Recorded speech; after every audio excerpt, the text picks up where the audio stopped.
Just a second. Let me go to Joe DeGenova. Joe, Rod Rosenstein issues this letter to Mueller, allowing him to go after Paul Manafort the way he did, a week after they did the raid.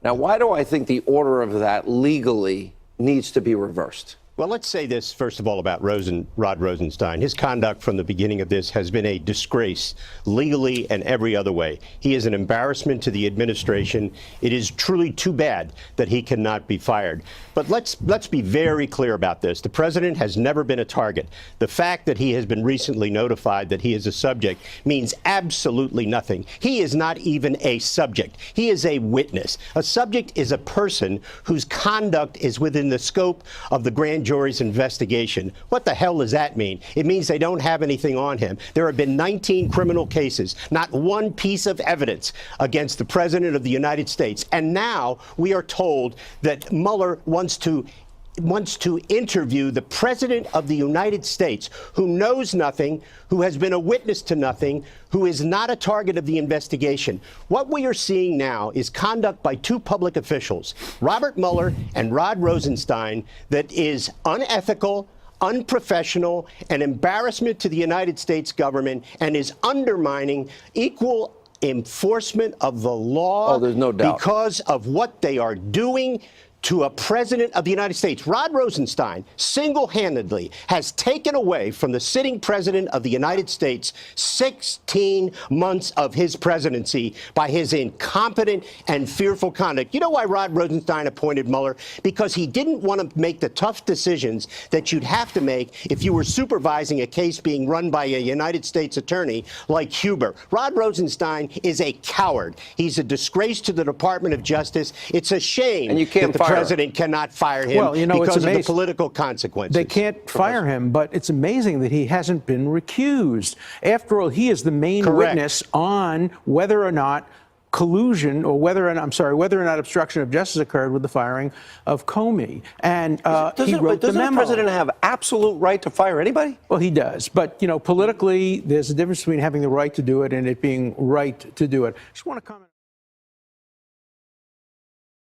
I got a piece of news for you I don't think you knew. I sure didn't.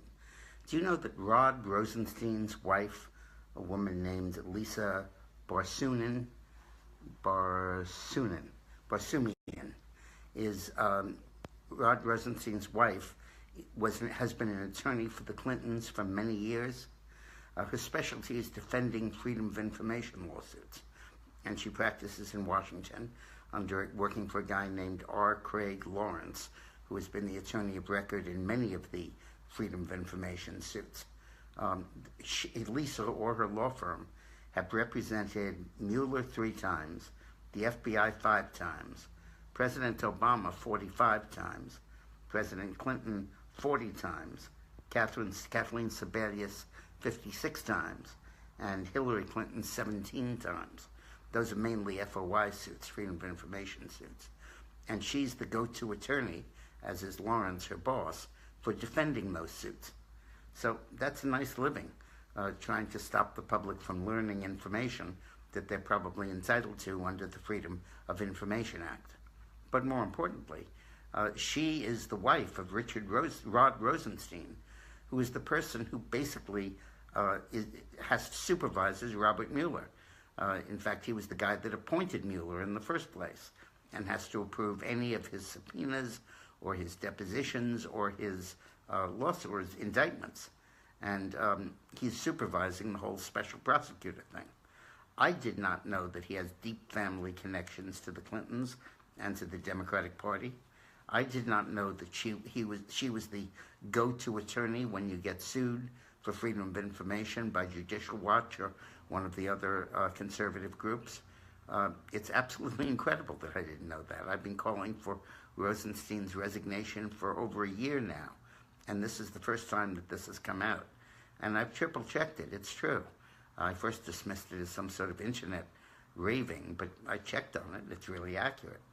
This raises even to a higher point the need for Rosenstein to be fired and replaced by somebody who is genuinely nonpartisan, genuinely impartial.